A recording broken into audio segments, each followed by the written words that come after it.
Hi மக்களே, லண்டன்ல Christmas வந்ததும் போதும் இவங்க அலப்பற தாங்க முடியலைங்க அப்படிங்கிற மாதிரி தான் இருக்குது. லைப்ரரியில கிறிஸ்மஸ் பார்ட்டி வச்சிருந்தாங்க. குழந்தைங்களுக்காக அழகழகா கிராஃப்ட் ஒர்க்ஸ், சாண்டா வந்து கதை சொல்லியிருந்தாங்க.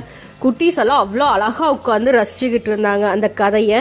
கிறிஸ்மஸ் பற்றின கதைங்கள்லாம் நிறையா சொல்லியிருந்தாங்க. அதுக்கப்புறம் சாக்லேட்ஸ் எல்லாம் கொடுத்துருந்தாங்க. இது நான் வீட்டில் பாப்பாக்காக செஞ்சுருந்த ஒரு டேட்ஸ் வச்சு ஒரு சாக்லேட் எப்படி இருக்குன்னு பாருங்கள். உங்களுக்கு இந்த ரெசிபி வேணும்னு நம்ம கமெண்ட்டில் சொல்லுங்கள். அதுக்கப்புறமா இன்னைக்கு மத்தியானம் வந்து கீரை பருப்பு வச்சுருந்தேங்க. கீரை வந்து இங்கே இருக்க கிளைமேட்டுக்கு நம்ம சாப்பிட்றது ரொம்பவே முக்கியம்னு சொல்லணும். அதுக்கப்புறம் முடக்கத்தான் வந்து போட்டு ரசம் வச்சுருந்தேன் நான்.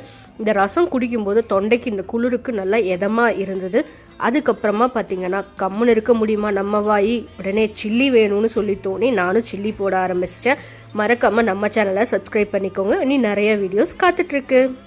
ஹாய் மக்களே, லண்டன்ல கிறிஸ்மஸ் வந்ததும் போதும் இவங்க அலப்பற தாங்க